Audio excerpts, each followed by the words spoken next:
Soy gerente de comunicaciones de la Cámara de la Producción y del Comercio Bio Bio, y en nombre de la Universidad de Concepción y por supuesto en nombre de nuestra Cámara, les damos la bienvenida a esta charla Ciencia de Datos e Inteligencia Artificial en la Empresa Moderna. Hoy nos acompañan los expertos en temas de ciencias de datos y académicos de esta casa de estudios, Guillermo Cabrera y Rodrigo Saavedra, quienes serán los encargados de actualizarlos en esta materia que cada día, por cierto, cobra mayor relevancia. La dinámica de esta jornada será muy simple, hablaremos y haremos las presentaciones, ambos, Rodrigo y Guillermo, harán las presentaciones de acuerdo a las temáticas que abordarán, y en la medida que se vayan realizando, ustedes pueden ir formulando sus consultas a través de la sección de preguntas y respuestas. Una vez que terminen las exposiciones, daremos un espacio para que ambos puedan dar respuesta a las consultas que salgan de ahí, que vayan surgiendo de ustedes mismos, y las vamos a poner a su disposición en vivo. ¿Les parece? Bueno, quiero comenzar esta exposición con las breves palabras de bienvenida de Ronald Ruff, gerente general de la CPC Bio Bio, y para que nos dé, por cierto, un saludo de bienvenido muy breve. Muchas gracias, Carolina. Muy buenos días a todos quienes participan hoy día de esta charla, de este webinar, ¿no es verdad? En primer lugar, como Cámara de la Producción y el Comercio Bio Bio, CPC Bio Bio, estamos muy honrados y agradecemos mucho a la Universidad de Concepción que nos haya permitido, en definitiva, participar en conjunto para llevar a cabo una nueva actividad que vaya en beneficio de nuestros asociados y de la comunidad completa de nuestra región. Como CPC Bio Bio y representando al directorio y a las empresas asociadas, agradecemos también la oportunidad, ¿cierto?, a la universidad finalmente para poder hacer cosas en conjunto, como la hemos venido haciendo durante bastante tiempo. Yo anoté aquí algunas ideas antes de partir, digamos, que me gustaría compartir con ustedes, básicamente, que tienen que ver con lo que vamos a conversar hoy día, que es, en el fondo, ¿cierto?, Data Science, inteligencia artificial, y anoté algunos conceptos: información de vanguardia, acercarnos al futuro, qué hacemos con los datos, cómo los utilizamos para tomar mejores decisiones, es decir, procesamiento inteligente. Y finalmente, la CPC y la UDEC apoyando la creación de valor para mejorar el bienestar de las personas.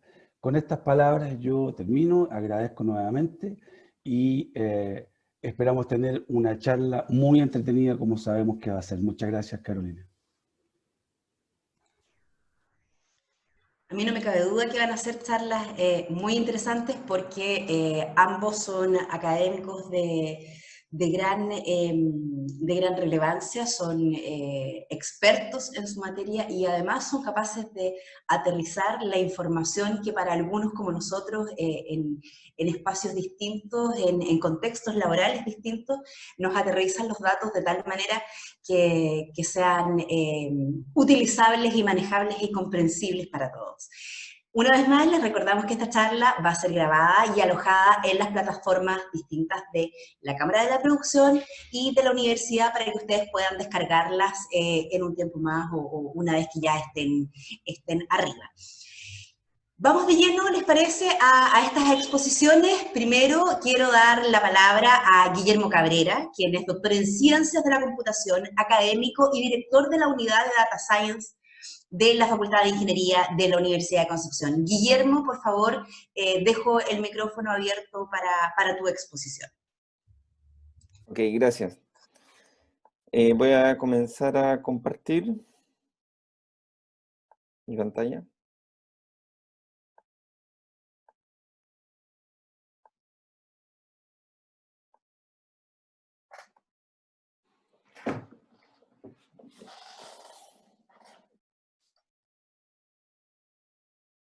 Ya, me imagino que ahí se ve mi pantalla, ¿cierto?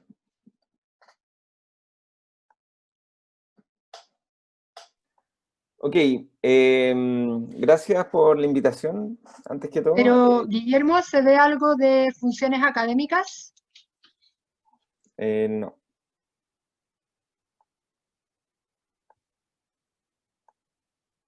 ¿Funciones académicas?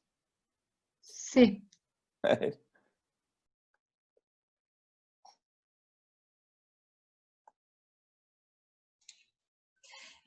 ¿Y ahí? Esto es parte, ahí se ve perfecto.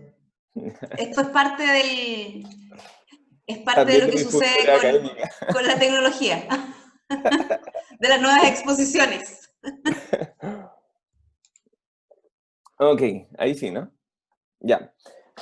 Bueno, gracias por invitarme a esta charla.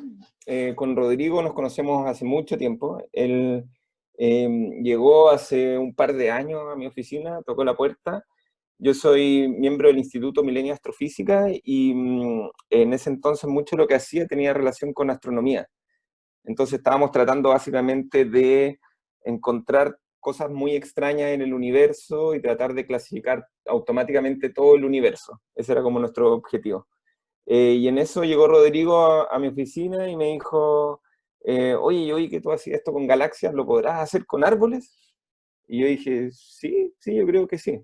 Y ahí es como comenzó nuestra relación con Rodrigo, y que ha sido bastante interesante y hoy en día somos súper buenos amigos. Lo primero es que me gustaría tratar de poner un punto y es que la inteligencia artificial nos rodea. Yo creo que todos estamos de acuerdo con eso. Estamos rodeados de dispositivos y de herramientas de software y de aplicaciones que nos conocen muy, muy bien. Dentro de eso está, por ejemplo, Netflix. Netflix, yo creo que si ustedes han tenido la oportunidad de tener a Netflix frente a ustedes, se dan cuenta de que Netflix los conoce muy bien a ustedes. Incluso quizás a veces mejor que sus propias familias. Y esto es debido a que Netflix sabe exactamente qué películas le gustan a ustedes porque ha interactuado mucho con ustedes y es capaz de recomendarle exactamente las películas que ustedes quieren ver. Lo mismo ocurre con estos dispositivos móviles, que no sé si ustedes lo han visto, estos dispositivos inteligentes que uno les puede hablar y le da instrucciones y estos dispositivos realizan lo que uno quiere. En particular yo tengo el Echo Dot de Amazon acá en la casa y yo le puedo pedir que ponga que ponga música, que me diga la hora, que me diga cómo va a estar el día, le puedo preguntar qué significan ciertas palabras y todo eso yo lo hago a través de la voz. Se lo pregunto directamente y me responde. Hoy en día también se usa mucho esto en los videojuegos y también yo creo que han visto los autos autónomos, estos automóviles, estos vehículos inteligentes. Hace un par de años, hace como un año, fui a Santiago y en Santiago había uno de estas micros chiquititas que se manejaban de manera autónoma, o sea, no tenían chofer. ¿Ya? Y hoy en día también se ha usado mucho inteligencia artificial en la política. Yo creo que ustedes conocen el caso de Cambridge Analytica, y si no, les cuento. Básicamente, Donald Trump utilizó un algoritmo de inteligencia artificial que convencía a la gente de que las ideas que él estaba proponiendo eran las correctas, y de esa forma, básicamente, te inducía a votar por él, de manera automática, sin necesidad de él siquiera tener que hablar contigo, ni que ninguna persona hablara contigo. Simplemente te mostraba cosas en las redes sociales y tú al verlas y leerlas creías que el mejor candidato era Trump. Entonces, la pregunta es, ¿por qué ahora durante estos últimos 10 años la inteligencia artificial está prácticamente completamente alrededor de nosotros? Y la respuesta es gracias a los datos. Hoy en día estamos produciendo muchos, muchos datos. Nuestro celular está produciendo datos, seguramente muchos de nuestros celulares ahora mismo están produciendo datos. Esta misma charla está produciendo datos y estos datos nos permiten hacer inteligencia artificial. Entonces uno puede ver la evaluación de Uber y Didi, que se muestra en este gráfico, en función del tiempo, y uno puede ver que de repente tanto la evaluación de Uber como Didi crecieron rápidamente, ¿cierto? Y yo creo que hoy en día todos sabemos que Uber es una de las empresas más exitosas a nivel mundial, y hoy en día tienen mucha inversión incluso en inteligencia artificial. En Estados Unidos tienen autos que se manejan solos, Uber, y tú puedes pedir uno y te lleva de un lado a otro en algunos estados. ¿Okay? Y entonces mucha gente ve esto, ve Uber y ve a Didi y dice, pucha, si se me hubiese ocurrido a mí, hubiese sido, yo podría ser millonario. ¿Ya? Y mucha gente cree que entonces cosa de que cualquier persona haga una aplicación y me voy a hacer millonario si la aplicación es suficientemente exitosa. Y la verdad es que no es tan simple como eso. Porque, ¿cuál es la razón de que Uber tenga ese valor en el mercado? Y la respuesta es, de nuevo, los datos. Uber maneja muchos datos, maneja todos los datos de nosotros. Cuando yo pido un Uber, cuando yo pido un vehículo para que me lleve de un lugar a otro, yo le estoy regalando datos a Uber, ¿ya? Cuando yo voy arriba del vehículo, le estoy regalando datos a Uber. Uber lo que está haciendo es, básicamente, sabe exactamente a dónde se mueve la gente y en qué horarios, ¿ok? Y entonces, lo que uno podría decir ahora es, bueno, lo único que necesito es datos para hacer crecer mi negocio, y yo tengo una chorrera de datos en mi empresa, entonces con eso estoy listo. Pero la verdad es que no es tan así, ¿ya? Uno necesita ser capaz de sacar valor desde los datos. No es solamente tener los datos, sino que uno tiene que tener todas las herramientas necesarias y todas las capacidades para obtener valor desde estos datos, ¿ya? Y ahí viene lo que es la ciencia de datos. Y uno se puede preguntar, bueno, ¿y qué es la ciencia de datos? La ciencia de datos es un campo interdisciplinario que involucra métodos científicos, procesos y sistemas para extraer conocimiento, un mejor entendimiento de datos en sus diferentes formas.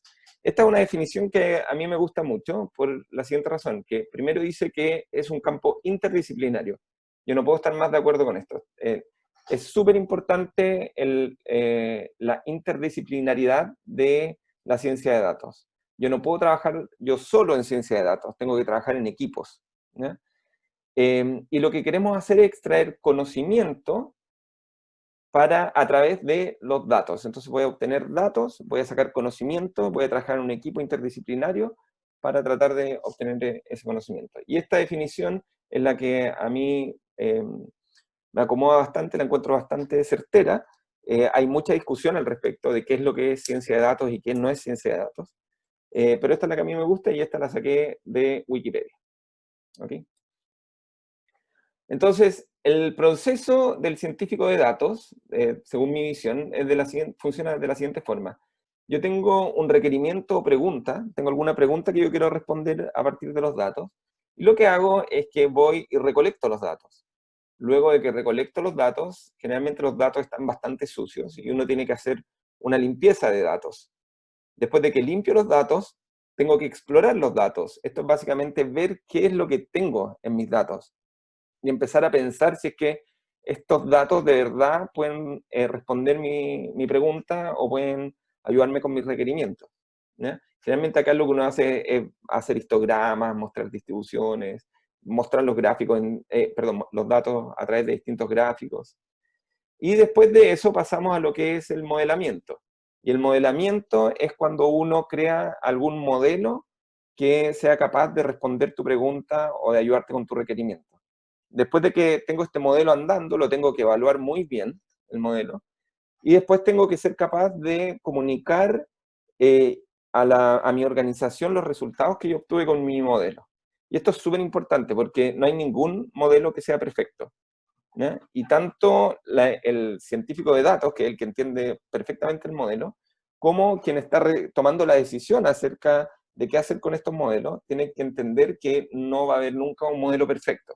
Si hay un modelo perfecto, ese modelo es muy sospechoso, seguramente está mal evaluado, ¿ya? Y entonces uno tiene que ser capaz de comunicar esta información a los tomadores de decisiones de las empresas sin entrar mucho en el tecnicismo y tratando de llegar al núcleo de lo que significa tu modelo. Y después de eso se le da el vamos al modelo y uno lo pone en marcha, ¿ya? Se pone en marcha, generalmente se tiene que integrar dentro de un sistema mucho más complejo y esto toma en general mucho tiempo. Y después puedo volver a hacerme nuevos requerimientos, a buscar nuevos requerimientos o hacerme nuevas preguntas. Ahora lo que me gustaría que viéramos acá es que estas flechas tienen flechas en dos direcciones. van en dos direcciones, ¿cierto? Y la razón de por qué ocurre esto es porque cuando yo me hago la pregunta, generalmente no sé la respuesta, si no, no me estaría haciendo la pregunta, ¿ya? Y entonces lo que ocurre es que yo voy a recolectar los datos, voy a limpiarlo, y puede ser que en el momento de la exploración me dé cuenta de que los datos no me sirven para responder mi pregunta. Entonces tengo que volver atrás y volver a hacer la recolección. Y puedo recolectar, y mientras estoy limpiándolos, puedo darme cuenta de que recolecté mal los datos, porque me dio pura basura. Entonces tengo que volver atrás, y así sucesivamente. Y de repente yo puedo estar en la etapa del modelamiento, por ejemplo, y darme cuenta de que no soy capaz de tener un modelo que sea capaz de predecir de manera correcta.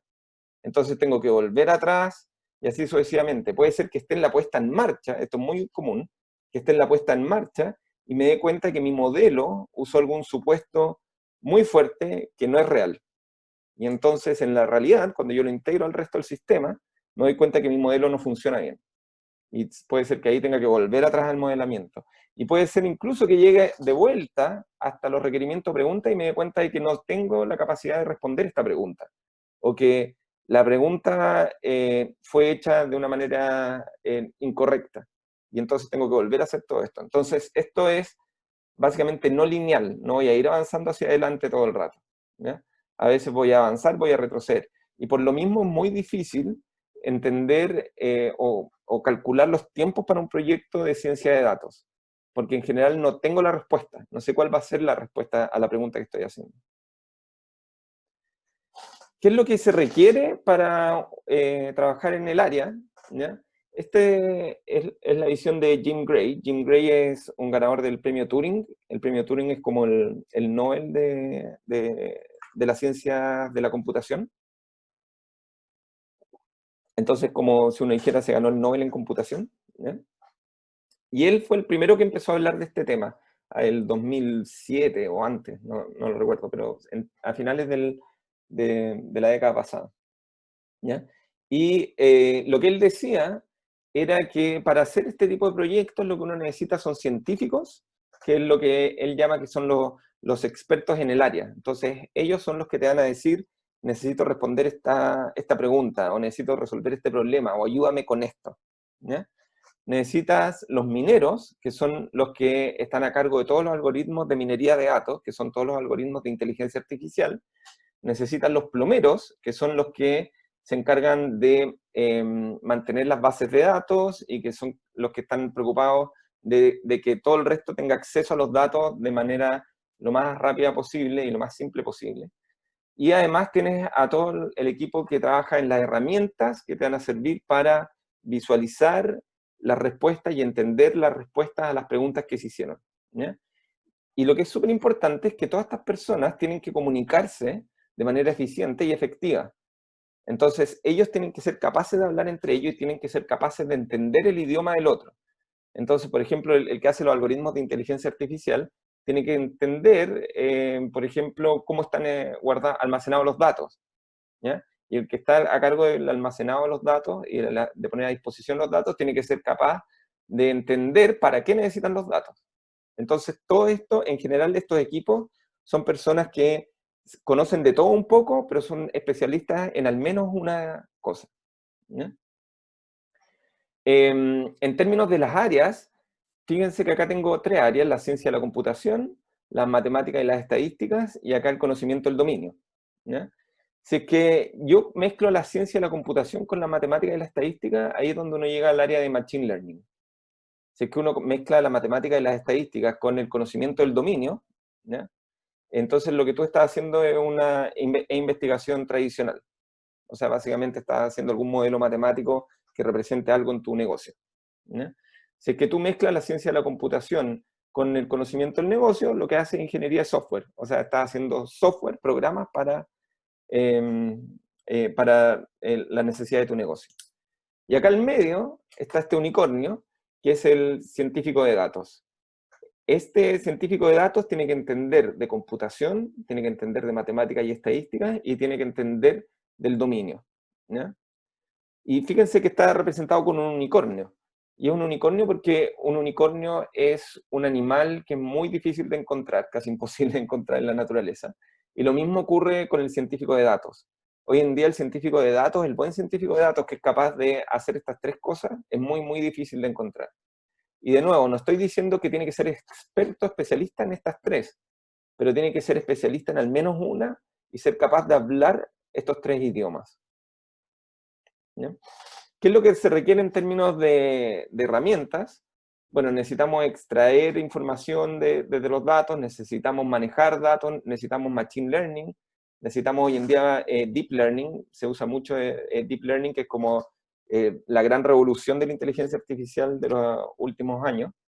Necesitamos saber de herramientas de manejo de grandes volúmenes de datos, necesitamos saber de herramientas de visualización, herramientas estadísticas y lenguajes de programación. Hoy en día, en general, esto se transforma en SQL, que son bases de datos tradicionales en general, no necesariamente SQL, pero bases de datos relacionales. Cassandra, que son bases de datos no SQL, ¿ya? Se usa mucho PyTorch o TensorFlow, que son herramientas de Deep Learning, son las librerías de Deep Learning que han sido entregadas a la comunidad por Google y Facebook. Se usa mucho la nube, se usa Google Cloud o Amazon Web Services en general. Se usan herramientas de procesamiento de grandes volúmenes de datos tipo Hadoop. Muchas herramientas de visualización como Bokeh o Vue. Y también se usan herramientas, lenguaje de programación o de scripting tipo R o Python. ¿Ya? Entonces, de nuevo, vuelvo a decir lo mismo. En general, uno conoce muy bien algunas de estas, que pueden ser 3 o 4, pero no las conoce todas, pero tiene que ser capaz de hablar y comunicarse con gente que son especialistas en otro tipo de herramientas. Entonces tiene que saber por lo menos lo básico de cada una de estas cosas. ¿Qué tan fácil es encontrar a un data scientist? Bueno, en Estados Unidos, el 2019, data scientist era la mejor carrera que uno podía tener. O sea, era la mejor profesión que uno podía tener. Ganaba uno aproximadamente $108.000 anuales por ser un data scientist. Y habían del orden de 6.500 posiciones abiertas. En Estados Unidos es muy, muy cotizado un data scientist. ¿Ya? Este año, el data scientist pasó al número 3. Fíjense que los números son bastante parecidos, ¿ya? Pero se abrieron muchas posiciones de front-end engineer, que son los que hacen básicamente las interfaces, ¿ya? Entonces, hoy en día, si tú eres especialista en front-end, y haces las interfaces gráficas de los sistemas, entonces tú serías el mejor, estarías en la mejor posición para tener un trabajo en Estados Unidos. Después viene Java Developer, pero que no ganan tanto, ¿ya? Pero había muchas posiciones abiertas también. Hay muchas posiciones abiertas, ¿ya? El 2020. Entonces, hoy en día, uno de los problemas que tenemos en Chile es que los buenos data scientists terminan yéndose a Estados Unidos y trabajan en Google, Amazon, Facebook, Microsoft, IBM, ¿ya? Y eso hace que el costo de contratar a un buen data scientist acá en Chile sea muy alto. Entonces, en Chile, bueno, lo calculé en agosto del 2020 y puse en Laborum data y aparecieron 1.243 ofertas de trabajo, ¿ya?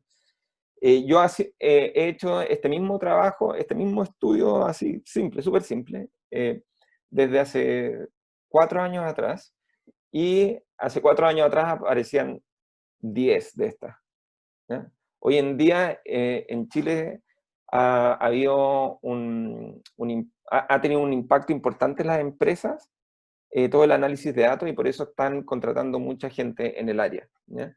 Y de hecho yo como director de la unidad de Data Science de la Universidad de Concepción tengo que pagarle muy buenos sueldos a los científicos de datos porque tienen muchos incentivos para irse a otras empresas. Muchas empresas los están requiriendo y pagan muy bien acá en Chile.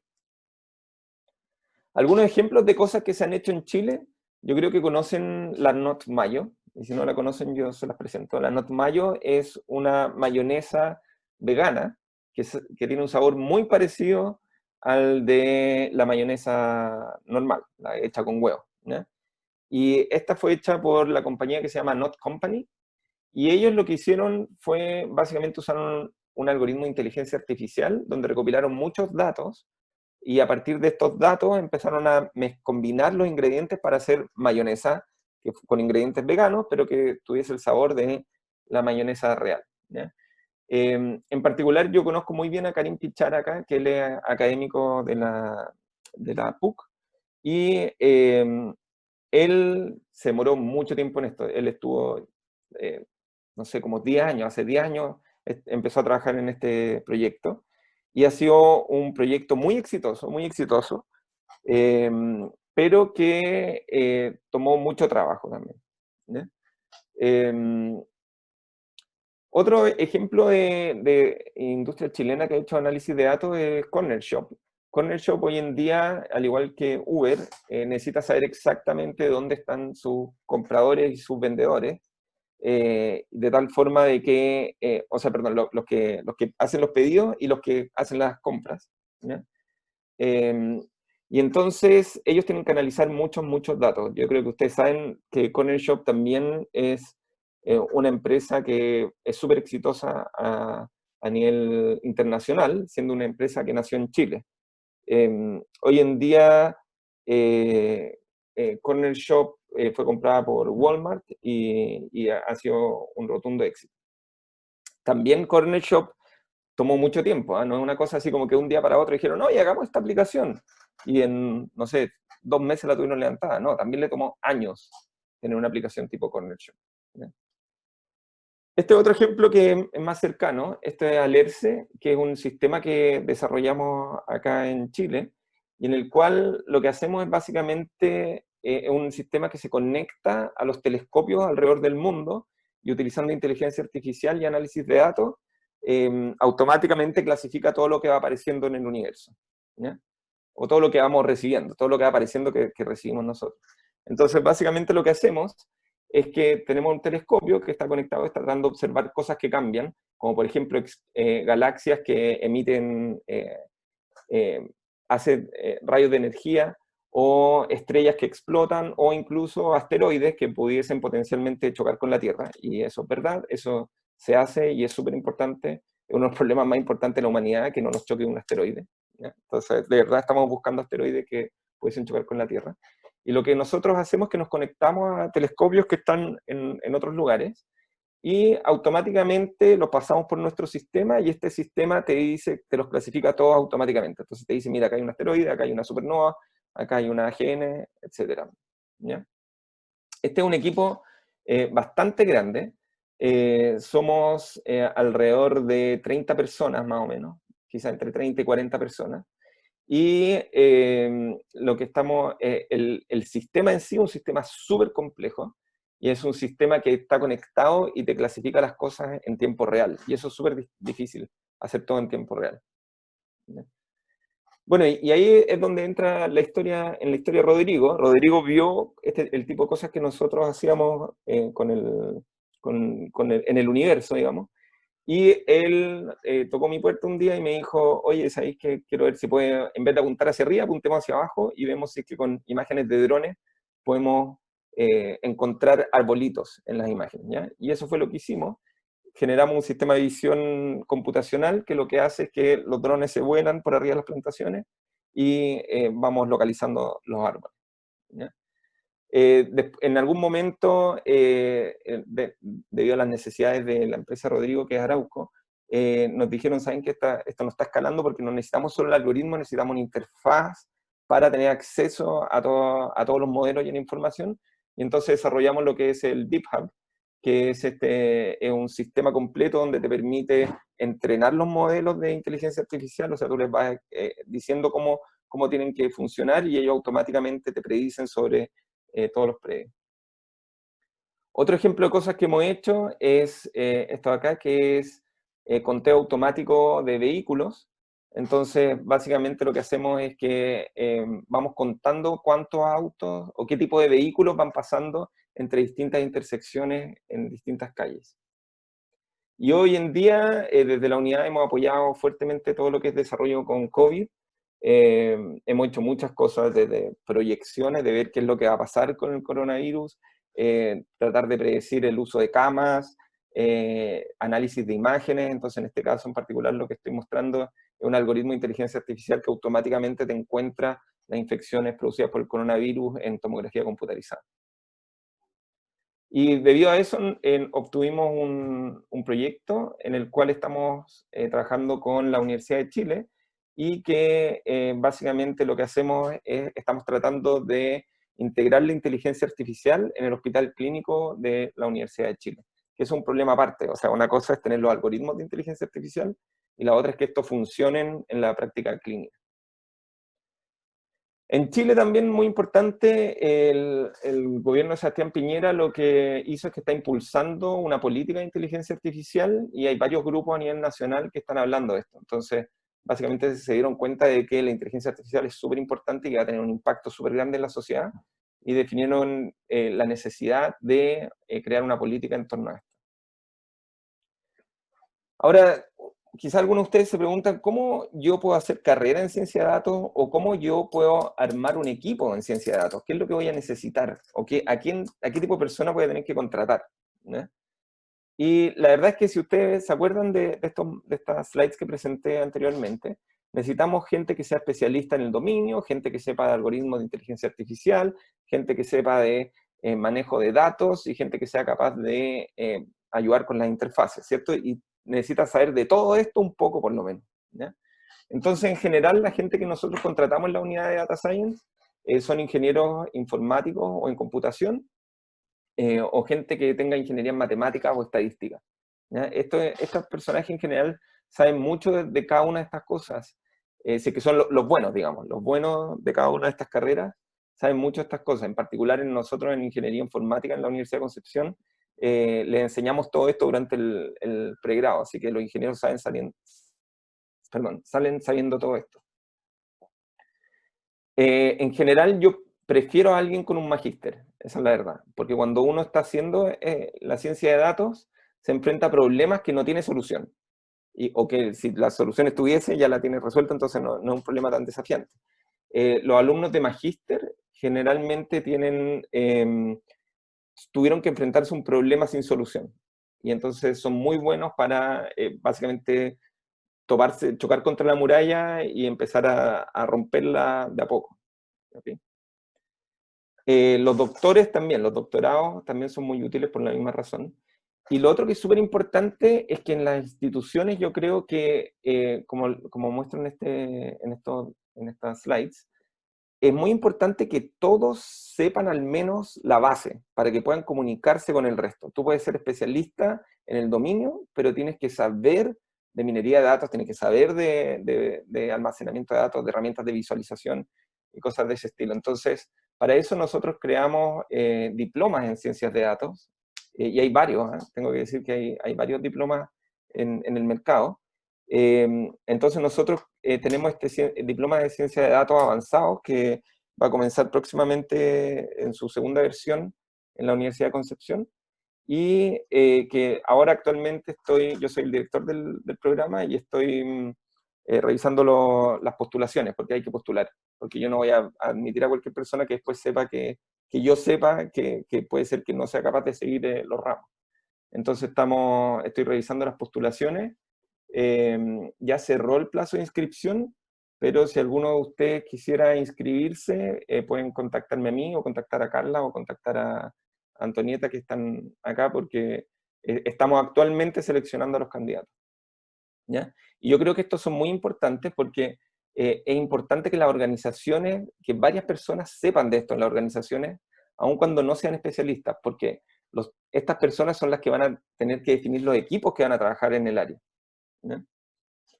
Lo otro es que hay muchos cursos online, ¿ya? Pero lo que es importante es que al momento de que me llegue un currículum de alguien que hizo un curso online, yo necesito de alguna forma saber que esa persona es capaz de trabajar en el tema, y entonces tiene que demostrar con algún hecho concreto que conoce bien el área. Algunos comentarios finales, ya terminando. Bueno, lo primero es que los datos nos abren grandes oportunidades, pero no es tan fácil, no es solamente tener datos, ¿ya? Se necesita equipos interdisciplinarios que tengan que tengan experiencia en distintas áreas y que puedan hablar entre ellos y comunicarse y armar un proyecto en conjunto. Es una de las áreas con más grande proyección, y hay una necesidad nacional de insertar el análisis de datos dentro de los diferentes sectores productivos. Eso es una de las cosas que yo estoy convencido. O sea, todo esto que estoy haciendo de hacer los diplomas y de ser el director de la unidad de ciencia de datos es justamente para eso, para apoyar a las empresas a que hagan análisis de datos dentro de su organización. Lo otro que también es súper importante, que creo yo, que hay una necesidad nacional de crear incentivos al emprendimiento. Hay muy poco emprendimiento en el área. Si uno piensa en el nivel de emprendimiento en el área de análisis de datos o de tecnología en general, estamos atrasadísimos en comparación a otros países. O sea, nosotros lo que estamos haciendo ahora, en términos de los incentivos, se hizo hace 10 años en otros países. Eso. Cualquier cosa me pueden comentar ahora, o no sé cómo es la siguiente. Vamos a dejar algunas preguntas para el final y vamos a continuar con la exposición de Rodrigo Saavedra en este minuto. Muchas gracias, Guillermo, por tu presentación. Como les decía, pueden ir haciendo sus consultas a través de la sección de preguntas y respuestas. Recuerden que esta charlas están siendo grabadas y que luego van a ser alojadas en distintas plataformas de la Universidad de Concepción y también de la Cámara de la Producción, así que pueden consultarlas de manera reiterada una vez que ya estén en ellas, ya estén subidas. Seguimos entonces, como les planteaba, con Rodrigo Saavedra, quien es ingeniero forestal y magíster en sistemas de información geográfica y percepción remota para la gestión silvoagropecuaria. Actualmente es el jefe de desarrollo técnico de Arauco. Él nos hablará sobre su trayectoria y la experiencia, un poco ya lo que nos relataba Guillermo, ¿verdad? Y la experiencia en relación a esta área y el uso que ha dado en su unidad gracias a la unidad y al trabajo conjunto con Data Science de la Universidad de Concepción, que ahí es donde precisamente apuntaba Guillermo en su exposición. Rodrigo Saavedra, por favor, adelante, el micrófono es tuyo. Hola, muy buen día. ¿Me escuchan bien? Sí. Sí, ya. Bueno, como dijo, mi nombre es Rodrigo Saavedra. Yo trabajo dentro de Arauco en el negocio forestal y soy jefe de la unidad de desarrollo técnico. La idea es poder compartir con ustedes cómo hemos aplicado la ciencia de datos en el sector forestal y mostrar algunas de sus aplicaciones dentro del ámbito de lo que es teledetección o percepción remota. Aquí vamos a ir conversando un poco a qué nos referimos. Y como dice Guillermo, ya nos conocemos hace un par de años y la idea es poder compartir cuál fue nuestro origen del trabajo, cuál fue el problema que le planteé. Y la verdad que cuando comencé a ver quién nos podía ayudar en esto, ahí me topé con Guillermo y la primera pregunta que me hice, bueno, si él trabaja con imágenes, analizando galaxias, si yo le cambio la galaxia y le entrego una imagen de un dron donde veo árboles, me imagino que el proceso debe ser el mismo. Así que amablemente nos partió nuestro trabajo y la idea es poder comentar nuestra experiencia. Bueno, ¿cómo se originó este trabajo? La verdad que nosotros teníamos un problema. Si bien tenemos en Arauco, tenemos grandes superficies de plantaciones o de bosque nativo, más de 700.000 hectáreas, anualmente se establecen alrededor de 50.000 hectáreas. Para que se hagan una idea, esto equivale a 50.000 estadios nacionales, ¿ya? Entonces, el problema es cómo nosotros podemos monitorear este tipo de plantaciones, y ahí es donde se originó el problema y fue cambiando a medida que fuimos haciendo el desarrollo. Pero nosotros, ¿qué hacemos con esto? Nosotros hacemos monitoreo y básicamente se realizaban parcelas. Ahí en la imagen muestra, nosotros hacíamos parcelas de evaluación silvícola, donde se establecían en terreno y se hacían mediciones de las plantas con el objetivo de poder evaluar cuál es el grado de sobrevivencia o la mortalidad de estas. Para estos trabajos se requiere de un gran equipo en terreno y por otro lado donde tenían que recorrer grandes distancias. Son, por ejemplo, 5.000 kilómetros al mes. Pero también eso conlleva un riesgo y es el riesgo de accidente. Entonces la idea es cómo minimizamos estos impactos, ¿ya? Pero por otro lado, no solamente tiene que ver con temas de riesgo de accidente, sino que también qué tan representativo es lo que nosotros hacemos en terreno. A modo de ejemplo, esa es una parcela que nosotros realizamos en terreno, pero básicamente se realiza una parcela cada 4 hectáreas, lo que es muy poco representativo. Así que, y además, solamente nosotros monitoreamos casi el 2% de las plantitas, ¿ya? Entonces, así como ven, esa es una parcela, lo que está en rojo, que es lo que representa más o menos 1 hectárea del polígono un poquito más grande que ven ahí. Ya, entonces, el problema es la baja representativa. Y ahí, cuando acudimos a la universidad, la idea era buscar soluciones. Y esta fue una de las soluciones en cómo integramos los sistemas de vehículos aéreos no tripulados, más conocidos como drones, donde nosotros podemos obtener o monitorear el patrimonio o grandes extensiones. Este es un mundo bien grande, la verdad, ya hoy día tenemos, o hay drones en el mercado que prácticamente pueden volar entre 4 a 5 horas de corrido, la verdad, y capturar entre 4.000 y 5.000 hectáreas al día, ¿ya? Entonces la idea de esta solución era integrar lo que son los drones y lo que es los algoritmos de inteligencia artificial. Entonces todos estos algoritmos básicamente asociados a imágenes, por ejemplo, como si nos ponemos a buscar, uno ve algoritmos de segmentación de personas, donde uno puede identificar cada uno de los objetos y hoy en día también se utiliza harto en análisis de video, como mostró Guillermo para clasificación y conteo de vehículos, ¿ya? Bueno, ¿qué es lo que se desarrolló en este proyecto ahí con el equipo de Guillermo? La verdad que fueron 2 modelos, solamente para no entrar muy en detalle, pero el primer modelo, que se conoce como MASC RCNN, prácticamente nos permitió resolver el problema de segmentación por instancia. ¿A qué nos referimos a esto? Si nosotros tenemos una imagen como la que ven en la esquina izquierda, nosotros tenemos una imagen y de la imagen nosotros podemos hacer localización de objetos, como está ahí. Podemos hacer segmentación semántica, donde clasificamos, ¿cierto? Segmentamos cada uno de las clases. Y por otro lado, la segmentación por instancia, donde no solamente realizamos una clasificación o segmentación, sino que identificamos cada uno de los elementos. Y esto nos llevó a que a las imágenes con drones nosotros podríamos llegar a segmentar cada una de las copas de los árboles.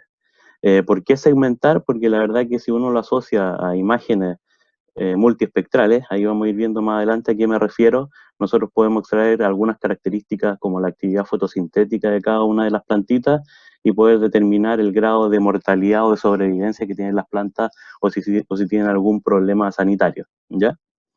Otra de las soluciones, más adelante se desarrolló un segundo modelo que más allá que de segmentar nos permitía solamente hacer la localización de las plantas, pero el enfoque de este fue hacer una optimización de estos modelos. Entonces, como ven ahí, esa es una imagen de planta muy pequeña, la verdad que no se ven muy bien las plantitas, pero este algoritmo que nos permitió los resultados que están ahí. Entonces podríamos localizar cada una de las plantitas, ¿ya? Esto, la verdad que también fuimos ocupando estos algoritmos y ampliando un poco sus aplicaciones. No solamente comenzamos a trabajar con plantas pequeñas, sino que también con plantaciones adultas, en este caso para manejos específicos, por ejemplo, de prerraleo. ¿Ya? ¿Qué nos permitió esto? Nosotros implementamos estos algoritmos y con estos algoritmos nosotros podríamos generar, en vez de hacer una parcela, que eran poco representativas, cada uno de esos cuadritos que está ahí, que se conoce como píxel, representa una parcela. Entonces, con estos vuelos y esta metodología, nosotros podríamos representar miles de parcelas donde identificamos cada uno de los arbolitos y esto la verdad que en qué nos impacta o esto nos lleva a lo que es silvicultura de precisión. Como mencionaron en la mañana, la verdad que toda esta información nos permite poder tomar mejores decisiones operacionales, ¿ya? En ese sentido, ¿qué nos permite esto? Poder identificar cuáles son las zonas que debemos o no intervenir, y eso donde involucra maquinaria, equipo de trabajo, entonces apunta en la optimización de los recursos en las faenas forestales.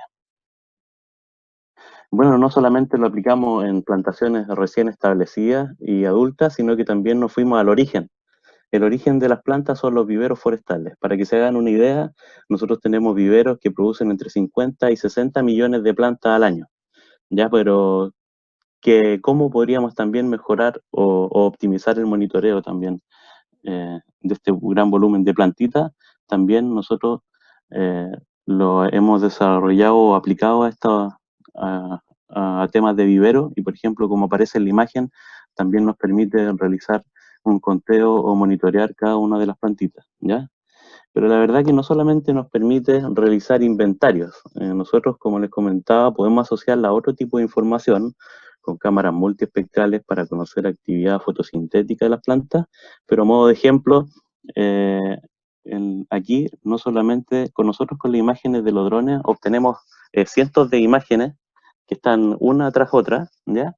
Entonces, hay algunas técnicas que nos permiten poder transformar estas imágenes en 2 dimensiones en 3 dimensiones. Esas técnicas se conocen como Structure from Motion o estructuras de movimiento y que prácticamente nació en las comunidades de visión computacional. Entonces, ¿qué nos permite? Así como ese pequeño cuadro por ahí que está ahí, representa aquí en este video, donde nosotros podemos llevar estas estructuras en 2 dimensiones a 3 dimensiones. ¿Qué nos permite eso? Aparte del conteo, podríamos estimar, perdón, cada una de las alturas de las plantas. Entonces, podemos identificar aquí zonas que están, por ejemplo, zonas más heterogéneas del vivero o zonas o plantas que están más homogenizadas. Esto les permite poder clasificar o hacer un mejor ordenamiento para después el despacho. Y por otro lado, este tipo de información como la altura pueden ser utilizadas para generar modelos predictivos, ¿ya? O de crecimiento en plantas en vivero, de disponibilidad de planta, por ejemplo. ¿Ya? Y finalmente, ¿qué nos llevó? Como decía Guillermo, la verdad que todos estos algoritmos nosotros necesitamos poder transferirlos a operación. Entonces con esto se desarrolló una aplicación y esta aplicación ¿qué nos permite? Nos permite realizar un etiquetado. Cada una de las personas cargan su imagen del dron que puede haber sido procesado en diferentes plataformas en línea, en desktop, y al cargar esta imagen le permite a cualquier usuario generar estas etiquetas para poder entrenar los modelos y realizar las predicciones y evaluaciones de cada uno de los modelos. Y actualmente en la plataforma hay 2 modelos, como les decía, para hacer una segmentación y por otro lado para hacer una localización. Cada uno tiene sus ventajas y desventajas. El segundo modelo básicamente nació con la necesidad de poder optimizar un poco el proceso. Es muy fácil de generar estas etiquetas de entrenamiento y también es muy rápida las predicciones. ¿Ya? Eso fue el tema del proyecto que originó el trabajo con el equipo de Guillermo. Bueno, pero este proyecto también nos llevó a otros desarrollos. Y como estamos hablando de ciencia de datos, comenzamos a aprender gracias a los cursos de Guillermo y a sus clases también, y nos permitió ampliar un poco el campo de la ciencia de datos a otras áreas de trabajo. Aquí les voy a mostrar algunas aplicaciones. Por ejemplo, nosotros trabajamos con imágenes satelitales, ¿ya? ¿Para qué? El objetivo es poder hacer clasificaciones, donde nosotros tenemos ciertas características que extraemos de estas imágenes satelitales y a partir de estas queremos aprender y separar especies, por ejemplo. Pero, ¿qué son las imágenes satelitales? Es una imagen de un satélite, la que ven ahí. Estas pueden cubrir grandes extensiones de tierra, y aquí ya estamos hablando de constelaciones de sensores que van en el espacio capturando imágenes, pero la verdad que esta tecnología evoluciona muy rápido y ahora en vez de hablar de constelaciones de satélites ya hablamos de anillos satelitales que son capaces de capturar incluso imágenes diarias de todo el planeta. Y para allá apuntan también. Entonces, pero básicamente, ¿qué obtenemos con estas imágenes? Al igual que en nuestras fotografías, si ustedes toman una foto del celular, esto es lo que nosotros vemos. Esta es una imagen que nosotros podemos capturar con nuestro sensor, ¿cierto? Que son nuestros ojos, y nosotros capturamos imágenes en el rango del espectro visible. Ya tenemos las longitudes de onda del espectro electromagnético, por así decirlo, pero nosotros tenemos la capacidad de solamente capturar información entre los 400 y 700 nanómetros, que esto es el espectro visible, ¿ya? Con las imágenes satelitales, lo que nos permite, más allá del espectro visible, obtener información en otras longitudes de onda, como ser el infrarrojo cercano, por ejemplo. Entonces, nosotros, al ver no solamente en RGB, ¿cierto? Nosotros le sumamos otros espectros o otras capas de información, bandas, nosotros le llamamos a cada uno de esos canales, y que nos permiten obtener una mayor información para diversos análisis, ¿ya?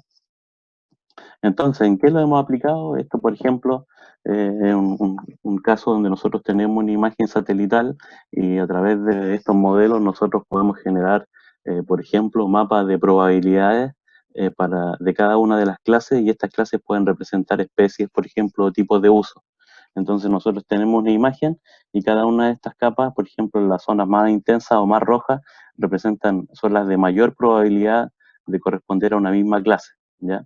Entonces, si nosotros podemos ir viendo imagen, bueno, puede tener algunos errores los modelos, pero, por ejemplo, aquí ya nos permite diferenciar esta gran masa, por ejemplo, que vemos, si bien a simple vista podemos ver que son diferentes, con los modelos nosotros podemos optimizar estos procesos y generarlos en masa. Aquí igual, por ejemplo, tenemos otra zona y esta última que también nos permite identificar esta tercera clase, que puede ser una especie distinta, ¿ya? Bueno, ¿qué más lo que hemos desarrollado?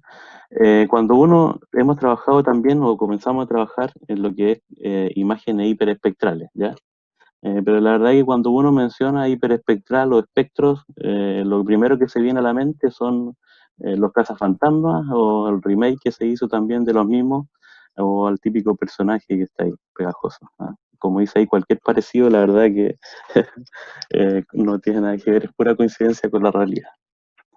Pero cuando hablamos de sensores hiperespectrales, a modo de ejemplo, que es lo que les mostraba, nosotros tenemos una imagen RGB, que es lo que perciben los humanos. Tenemos imágenes multiespectrales que podemos obtener desde los satélites, pero ya cuando hablamos de imágenes hiperespectrales ya trabajamos con un amplio espectro. A modo de ejemplo, esta es una imagen que capturamos este verano.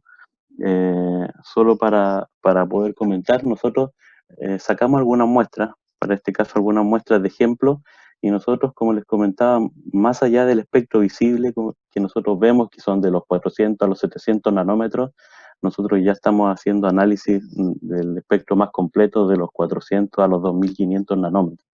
Entonces, estas imágenes no solamente tienen 3 capas, como es lo que capturamos con los celulares, sino que ya estamos trabajando con cerca de 500 capas de información. Bueno, ¿qué nos permite esto? Como el objetivo es poder hacer clasificación de especies, cuando incorporamos lo que es ciencia de datos, aquí hay eh, un pequeño gráfico que nos permite evaluar o revisar los distintos modelos, por ejemplo, de Deep Learning o Machine Learning. Entonces, lo que nosotros buscamos es cómo aplicamos estos modelos a nuestros problemas, la verdad, que en este caso es clasificación de especies. En este caso, les voy a comentar, nosotros aplicamos para este ejemplo 3 modelos, el Extratriz, por ejemplo, 2006, la Gradient Boosting Machine 2017 y un modelo de Deep Learning que apareció el 2019. Sin entrar en muchos detalles, aquí, por ejemplo, nosotros tenemos una zona piloto y aquí podemos ver cada uno de los resultados del modelo, en este caso de Machine Learning, y que nos permite poder hacer clasificaciones. En este caso, por ejemplo, nosotros podemos ver distintas clases. Por ejemplo, aquí tenemos bosque nativo, plantaciones de pino, plantaciones pequeñas, y cada uno de los modelos, si bien tiene un grado de error, algunos tienen mejor performance. Si uno ve las métricas que uno obtiene de los modelos, estos dos, por ejemplo, suelen tener mejores resultados. Sin embargo, hay un problema que tienen estos modelos que es cuando nosotros incorporamos la espacialidad. Y aquí me refiero que nosotros, por ejemplo, si ven aquí tenemos clases un poquito más puras, estos modelos hacen en lo que se conoce en imágenes satelitales el efecto de sal y pimienta, donde nosotros tenemos distintos píxeles aquí que corresponden a otras clases. Entonces, como nosotros queremos mejorar un poco la precisión, ahí es donde comenzamos a evaluar otros modelos también y a trabajar con Deep Learning, por ejemplo. Y les voy a mostrar el modelo que nosotros utilizamos. La verdad que esto, para no entrar en muchos detalles, solamente entender en qué nos aportan estos modelos. Nosotros tenemos una gran cantidad de información. Como estamos hablando de datos, nosotros trabajar con cerca de 500 capas y longitudes de onda, por ejemplo, amplios, lo primero que hacemos, ocupamos técnicas de reducción de dimensionalidad, donde nosotros, en vez de trabajar con 488 capas, reducimos a las primeras 30, por ejemplo, y estos modelos que nos permiten, por un lado, capturar información espacio espectral, las primeras capas de esta arquitectura del modelo, por ejemplo, entonces el modelo aprende del componente espacial que nosotros tenemos en la imagen y del componente espectral que es las longitudes de onda, que obtenemos información, ¿cierto?, de las imágenes. Y por otro lado, aprende también solamente del componente espacial. ¿Cuáles son los resultados de esto? A modo de ejemplo, nosotros tenemos nuestra imagen piloto que está acá y estas son las predicciones. Pero la verdad que se sobreajustó al modelo, ¿ya? Estamos recién trabajando en esta etapa, con este modelo específicamente, y lo primero que hacemos es sobreajustarlo para evaluar su comportamiento y si realmente va a poder aprender de nuestros datos. Generalmente estos modelos se utilizan para otro tipo de datos, entonces antes de poder gastar o invertir tiempo en realizar un gran proceso completo, la verdad, nosotros primero hay que probarlo o evaluarlo. Como ya sabemos que tiene un buen comportamiento, ahora ya estamos entrando a la etapa más operacional y poder optimizar algunos procesos y ocupar este tipo de arquitectura de modelo, ¿ya? Bueno, ¿en qué otras cosas también lo hemos aplicado? Nosotros también trabajamos con tecnología de láser, en este caso son escáner. No solamente en tipo de escáner, generalmente estas herramientas se utilizan para las mineras o en alguna industria que permiten generar estas estructuras tridimensionales, en este caso para hacer estimaciones de volumen o simplemente para conocer en detalle cada uno de los componentes que tengo en alguna planta, por ejemplo. Nosotros trabajamos con tecnología aérea en 2016, pero ya posteriormente, como ven en la imagen, trabajamos con escáner terrestre. Se preguntarán para qué lo usamos. Bueno, primero, como ven ahí, eso es una parcela, alrededor de 700 metros cuadrados, y como estamos hablando de datos, para que se hagan una idea, cada una de estas parcelas tienen alrededor de 80 y 120 millones de registros, así que el volumen de información es bien grande con el cual tenemos que trabajar. Y al lado derecho ven un perfil, así se ven cada uno de los árboles. Entonces, básicamente nosotros generamos una estructura tridimensional del bosque, donde se puede hacer una virtualización prácticamente, y nosotros a partir de eso necesitamos extraer información. ¿Qué tipo de información nosotros extraemos, por ejemplo? Lo primero es individualizar cada uno de los árboles, ¿ya? Entonces, a partir de estos grandes volúmenes de datos, tenemos parcelas y identificamos cada uno de los árboles dentro de esas parcelas. Posteriormente tenemos modelos que nos permiten hacer una segmentación del fuste que se llama o el tronco del árbol y, y con el objetivo de poder después, a partir del tronco, extraer muestras en distintas alturas del árbol, ¿ya? Y para eso nosotros hacemos cortes de secciones a diferentes alturas. Eso es lo que es una sección. Entonces, cada una de estas secciones tiene un ancho, por ejemplo, de 4 centímetros, y así se ve el perfil del árbol, ¿ya? ¿Para qué nos sirve esto? La verdad que el objetivo es poder ajustar algunos modelos. En este caso, es un modelo de optimización que me reduce una función de pérdida o alguna función de error más que nada, ¿ya? Entonces nosotros buscamos cuál es el cilindro que más se ajusta a esta nube de puntos con el objetivo de poder tener los diámetros en distintas alturas del árbol. Entonces, ¿a qué nos lleva eso como resultado? Que nosotros, por ejemplo, ese es el perfil de un árbol, no se ve bien, pero parte de la base del árbol y cada uno de esos puntos representa un diámetro. Ya aquí llega hasta el ápice o hasta la punta del árbol. Aquí, como pueden ver, hay dos categorías, por ejemplo, un buen ajuste y mal ajuste. Bueno, ¿a qué nos referimos con esto? Que nosotros cuando segmentamos cada una de las secciones del árbol, nos encontramos con esto. Nosotros ajustamos un modelo, pero ese modelo se ajusta a nuestra distribución de la nube de puntos que nosotros capturamos con estos sensores. Pero ¿qué tan bueno es el ajuste? La verdad que si se imaginan o hacen un conteo, nosotros estamos procesando alrededor de 1.600 parcelas de estas, cada una con 50 árboles, y estamos procesando a cada 10 centímetros estamos trozando el árbol. Eso significa que tenemos muchos millones de estos ajustes, la verdad, por sección. Entonces, ¿cómo nosotros podemos evaluar de forma rápida? Visualmente, la verdad que revisar 80 millones de ajustes es imposible, ¿ya? Entonces ahí se nos ocurrió otra idea de también poder incorporar diferentes modelos, y se desarrolló un modelo, si bien puede ser simple, nos permite evaluar esta calidad de los ajustes en millones y millones de datos. Y aquí se desarrolló también un modelo con Deep Learning, donde el modelo, la verdad que si uno ve cómo se comporta, tenemos gran porcentaje de acierto, perdón, y los errores son muy pequeños en base a los datos que nosotros utilizamos. Pero ¿qué nos entrega este modelo? Básicamente yo le entrego mis imágenes y el modelo me ayuda a predecir. Entonces automáticamente me dice este ajuste del modelo que, que, se, que nosotros desarrollamos para poder obtener cada uno de los diámetros. Me dice, por ejemplo, con imágenes, este modelo se ajustó bien, tiene un buen ajuste, bueno, y aquí cuando hay mucho ruido de la nube de puntos me dice, este es un ajuste que está malo, malo y bueno. Entonces esto nos permite de forma automatizada poder obtener lo que ustedes ven en el gráfico que está acá, la calidad también de cada uno de esos ajustes. Y esto nosotros lo utilizamos para poder generar nuevas funciones de usamiento o nuevas funciones de volumen, pero ya más específicas para cada una de las zonas dentro del patrimonio de Arauco que tiene el patrimonio de Arauco.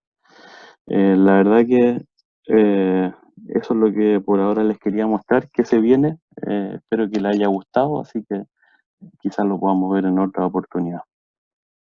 Así que muchas gracias.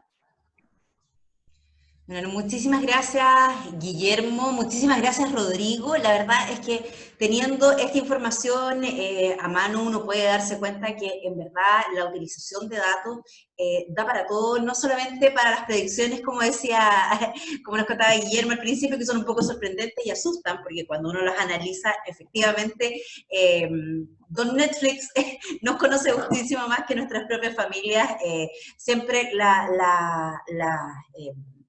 las propuestas de series o de televisión están ahí y uno siente que queda absolutamente satisfecho con que esta búsqueda ni siquiera sea tan búsqueda, sino que están ahí. Eso es bastante interesante, pero la aplicación que ustedes en Arauco y el relato que hemos tenido de Rodrigo respecto a la aplicación en las empresas es sumamente valioso, les ha permitido optimizar sus procesos de una manera, hacerlos muchísimo más eficientes, y eso tiene un valor para la empresa de hoy día. De hecho, una de las consultas es precisamente esa, y hay varias, Guillermo las ha estado respondiendo, pero apuntan precisamente a eso, al uso. Dice, por ejemplo, Eric Baranda dice, para una empresa mediana o pequeña que quiere innovar en datos, es difícil poder tener de una sola vez a un equipo profesional de alto valor, como por ejemplo con magíster o doctorados, como lo proponía Guillermo. ¿Cómo una empresa de estas dimensiones puede comenzar a innovar en este escenario? ¿Y cuáles serían los primeros pasos para ir avanzando? Me gustaría que ambos respondieran brevemente, porque uno tiene el contexto más teórico y académico y el otro ha podido comprobar de manera empírica cómo se puede avanzar en esta materia. Bueno, parto yo que ¿Tú, estoy... Rodrigo? Ya, parto yo. Bueno, la verdad que yo voy a contar desde mi experiencia. Yo por un lado, yo soy experto en el negocio, ¿ya? Pero de a poco fui incorporándome a ir aprendiendo. La verdad que gracias a Guillermo, cuando partimos el proyecto, lo que me permitió también es ir a sus clases. Entonces tuve la oportunidad de ir aprendiendo todo este mundo de la ciencia de datos y básicamente fuimos aprendiendo también con las aplicaciones. La verdad que si bien como mostró Guillermo, los unicornios quizás pueden ser difíciles de encontrar, quizás sean caros, pero muchas veces en la industria también se puede formar a la misma gente que conoce muy bien el negocio, entonces sabe en qué área las puede aplicar. Por ejemplo, los procesos o lo que yo mostré son aplicaciones que están dentro de mi ámbito, que es la percepción remota, que básicamente es cómo a través de sensores nosotros capturamos información del bosque, ¿cierto?, de forma masiva y podemos optimizar esos procesos. Entonces, yo creo que como consejo, si bien a veces para no buscar unicornio, el mismo equipo interno podría comenzar a formarse en esta área. Y también, como mencionó Guillermo, hay programas, yo hice el diploma también, tomé cursos de Machine Learning con él y después tomé el curso de Deep Learning con Guillermo, entonces así me fui formando en esta área y también es poder formar equipos. Esto es un equipo interdisciplinario, entonces también yo trabajo con informático, trabajo con electrónico dentro del mundo forestal, entonces yo creo que es una buena manera de partir. Sí, yo estoy de acuerdo con Rodrigo. Yo respondí más o menos lo mismo en el chat. Que básicamente yo creo que para una empresa chica, me imagino, no sé, de unas entre 5 y 10 personas, lo que se puede hacer es decir, mira, ¿saben qué? Vamos a destinar horas de estas personas en formarnos en el área. Y entonces estas personas se empiezan a formar y de hecho pueden desarrollar proyectos en el área que sea bien aplicado, que sea así como vamos a tratar de resolver este problema con los datos, a ver si podemos o no. Y entonces empezamos a estudiar acerca de eso. Puede ser a partir de los diplomas, puede ser a partir de cursos online incluso, ¿ya? La gracia eso sí, de los diplomas versus el curso online es que tienes al profesor que te está supervisando. Entonces te está guiando, te dice, mira, en tu problema en particular que tú estás tratando de resolver esto, quizás es mejor que hagas esto, ¿ya? Versus que si uno lo toma directamente online sin la supervisión directa de un académico, generalmente como que pasa la materia y después decís como chuta, ¿y cómo lo aplico? ¿Ya? Entonces yo creo que esa es como la forma, formar un equipo chiquitito dentro de la empresa, que pueden ser 2 o 3 personas, que se empiecen a meter al área y empiecen a estudiar, y así van desarrollando los proyectos, y después que tienen éxito en los proyectos, que generalmente son súper exitosos los proyectos, como que hacen un cambio súper dramático en el negocio. O sea, desde, no sé, por ejemplo, en el caso de contar árboles, en vez de tener que estar contando árboles de a uno, tiene un algoritmo que te los cuenta todos de una, ¿ya? Entonces, en general, hacen un cambio súper importante en las empresas y puede hacerlo con, como digo, con un grupito chiquitito dentro de la empresa que empieza a armar esto, y después cuando quieren crecer más y que ven que la cosa funciona, pueden empezar a contratar gente. Precisamente a eso mismo apuntaban varias de las preguntas. Hay algunas de ellas que ustedes ya fueron respondiendo, hay algunas de ellas que dicen, ¿es posible que un ingeniero comercial, instalase Francisco Solá o Sola? Dice, ¿es posible que un ingeniero comercial de 28 años con un máster en economía migre a la ciencia? Delia Parra dice, en grupo interdisciplinario, ¿qué relevancia hay de un apoyo jurídico especializado en la materia? Muchas de esas temáticas ya fueron abordadas en su respuesta, lo que me parece sumamente interesante. Hay otro tema que dice, buenos días, en diploma de ciencia de datos, ¿se trabaja con librerías TensorFlow? Esa es una pregunta ya un poquito más técnica. Sí, mira, la verdad es que en el diploma no vemos Deep Learning, ¿ya? Entonces, en el diploma se ven 3 áreas específicas, que una es visualización, la otra es todo lo que es Machine Learning, inteligencia artificial, enfocado en los datos, ¿ya? Y la otra es como crear arquitecturas, infraestructura para manejo de datos, ¿ya? En ese sentido, no alcanzamos a ver Deep Learning, y la idea principal del diploma es que puedan salir con un brochazo de todas las herramientas, de tal forma que al final del diploma tengan un proyecto armado en el área, o sea, un proyecto completamente armado en su área, ¿ya? Pero no alcanzamos a ver Deep Learning. Entonces surgió de la necesidad de los alumnos del diploma, de hecho ellos me lo pidieron, que yo hiciera un curso de Deep Learning. Y yo hice un curso de Deep Learning el semestre pasado, y ahí sí vemos TensorFlow. TensorFlow, para explicarlo, es una librería específica, especial para hacer algoritmos de inteligencia artificial del estilo Deep Learning. Hay otra consulta que dice, hoy se habla de procesamiento de datos en la nube, pero si se implementa un algoritmo, hay algunas palabras que no son muy de mi léxico activo, se implementa un algoritmo entonces, por ejemplo, un MATLAB en un PC. ¿Cómo se puede aplicar esto a los datos en la nube? ¿Cómo se compatibilizan? ¿Quieres responder tú, Rodrigo? ¿O no respondí? Sí, también. Bueno, la verdad que mencionó una herramienta súper específica en MATLAB. Dentro de mi conocimiento, MATLAB la verdad que tiene un mundo de aplicaciones en el procesamiento de imágenes. Son algoritmos muy óptimos, el procesamiento tanto satelitales, multiespectrales, hiperespectrales. Es una herramienta súper específica. ¿Qué es lo que hemos estado haciendo nosotros? Nosotros trabajamos con R y Python. Estas dos lenguajes de programación son fácilmente implementables en la nube.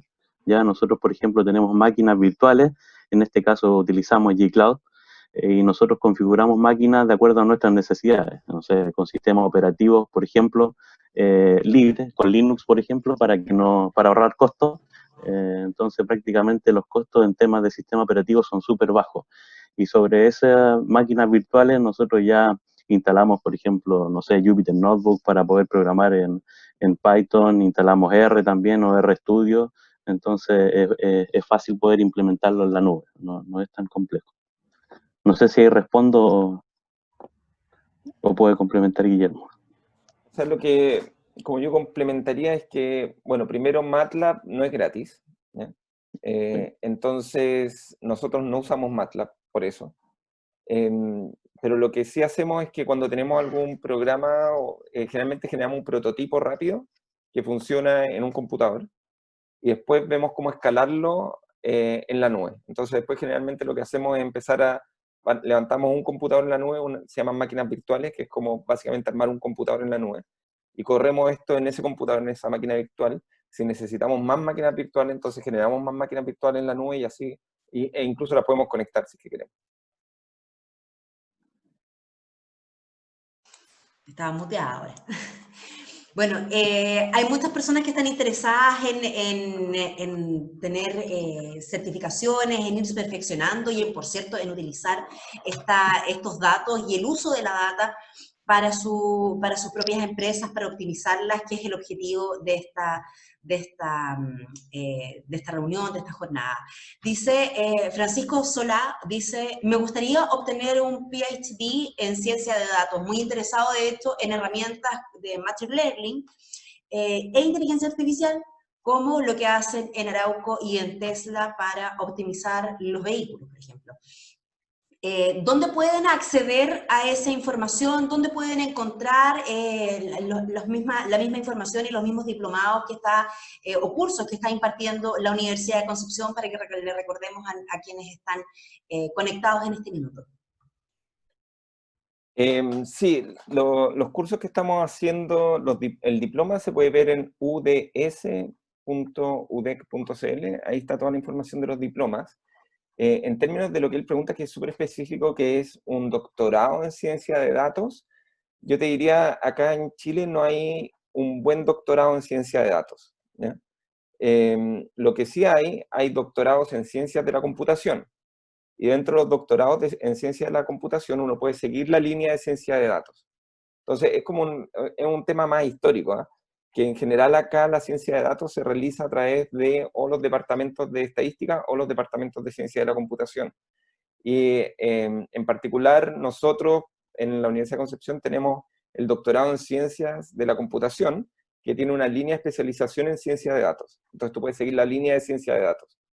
Y es así, y los buenos doctorados acá en Chile funcionan de esa forma. ¿Sabes Ahora, que acaba de llegar? en el extranjero sí hay, ¿eh? En el extranjero hay mucho y bueno. Acaba de llegar una consulta que me parece sumamente pertinente hacerla. Dice, ¿el hecho de estar conectados y ejecutar algoritmos en la nube no es un riesgo para la seguridad de los datos? ¿Cómo se compatibiliza que los datos no sean hackeados o alterados y lleven a errores en la predicción para la toma de decisiones? ¿Quieres responder eso tú, Rodrigo? Estaba muteado, perdón, ¿me puedes repetir la pregunta? Dice, el hecho de estar conectados y ejecutar los algoritmos en la nube no es un riesgo para la seguridad de los datos. ¿Cómo se compatibiliza que los datos no sean hackeados o alterados y lleven a errores en la predicción para la toma de decisiones? Muy buena pregunta, sobre todo por lo que ocurrió con el Banco Estado hace poquito. Y eso también Ahí gatilló. hay un muy buen ejemplo de seguridad informática que a lo mejor es una patita coja en la que todavía estamos en Chile, ¿o no? Así es, pero lo que ocurrió en el Banco Estado, yo creo que alertó a muchas empresas, así que en Arauco también no quedó ahí de lado, sino que también comenzaron a ponerse un poco más extremos los sistemas de seguridad. La verdad que dentro de la nube, la verdad, existen, por un lado, nosotros trabajamos con Google y Google también tiene un componente ahí de seguridad de los datos. Internamente también tratamos de velar por eso. ¿Cómo lo hacemos? No sé, no exponiendo IPs, por ejemplo, externas. No soy muy buen ejemplo porque yo cuando parto probando esto, eso es lo primero que hago. Después los de seguridad son los que me ponen ahí límites, pero sí, la idea es no exponer tanto los datos o alguna máquina para poder no tener puntos vulnerables, la verdad. Entonces hay un componente de seguridad por el lado de los que nos entregan estos servicios en la nube, y uno también tiene que hacer de lo suyo dentro de la implementación de las máquinas, por ejemplo. En el caso de ustedes, Rodrigo, esa implementación ha sido parte de la compañía, ha sido un costo adicional con software propios de la compañía que están principalmente o básicamente orientados a la seguridad informática de sus datos, a la protección de su información. Sí, dentro de Arauco tenemos un área muy potente que se hace cargo de eso, así que ellos están siempre monitoreándonos y también uno pasa rabia porque herramientas que utilizamos tenemos restricciones, así que, pero sí, yo creo que es algo muy necesario y sobre todo en Volvemos al los tiempos ejemplo, disculpa, volviendo al ejemplo de una compañía más chiquitita, de una empresa pequeña, ¿cómo se puede subsanar? ¿Hay algún programa, algún software que permita efectivamente a empresas más pequeñas mantener el resguardo y la seguridad de los datos, Guillermo? En ese caso, mira, es que lo que pasa es que nosotros tenemos dos modelos. Un modelo es con infraestructura propia dedicada a los problemas, tenemos servidores dentro de la universidad, y al igual que Rodrigo, tenemos todo un equipo de seguridad en torno a esos servidores. Entonces, cualquier cosa que está ahí, está segura. Y yo como que entrego la responsabilidad a ellos. Y me pasa lo mismo, que cuando necesito acceder al computador desde mi casa, no puedo, y tengo que empezar a pedir permiso y pedir autorización y me dan credenciales y cosas de ese tipo. Pero al mismo tiempo hay otra versión, que es cuando uno, como decía Rodrigo también, cuando uno trabaja en la nube, ¿ya? Cuando tú trabajas en la nube, tú pones la responsabilidad de la seguridad de tu información en los proveedores, en Amazon o Google o lo que sea. Hay que tener mucho cuidado, eso sí, porque en general son súper flexibles estos ambientes en la nube. Y uno tiene que estudiar en detalle cómo hacerlo para que en la nube queden seguros tus datos. Yo no pondría a trabajar un sistema que tenga alta sensibilidad en un computador, no sé, en mi casa, por decir algo así, porque sé que no tengo las barreras de seguridad necesarias para trabajar en esos proyectos. Perfecto, muchísimas gracias. De esta manera estamos dando por finalizada esta exposición que hemos entregado a ustedes hoy día en alianza entre la Universidad de Concepción, la Unidad de Data Science de esa casa de estudios y la Cámara de la Producción y del Comercio Bio. Ciencia de datos e inteligencia artificial en la empresa, sin duda un tema que da para muchísimo, una conversación muchísimo más larga. Hay muchas de las dudas que quedaron sin resolver, muchas de ellas también fueron resueltas. Nos deja un desafío importante y nos deja también la oportunidad de encontrar nuevas experiencias y nuevas formas de ir haciendo y de adaptar nuestras compañías y nuestros conocimientos a lo que viene, sobre todo impuesto en esta condición de pandemia, de encierro y de tanta conectividad. Muchísimas gracias, Guillermo, muchísimas gracias, Rodrigo, y a cada uno de ustedes por habernos acompañado. Les recordamos que va a estar alojada en distintas plataformas esta exposición completa para que puedan revisarla una vez que ya esté, entre comillas, en el aire. Muchísimas gracias y que tengan un muy buen día. Gracias a todos. Gracias a ti. Yo estoy respondiendo en el chat las preguntas por mi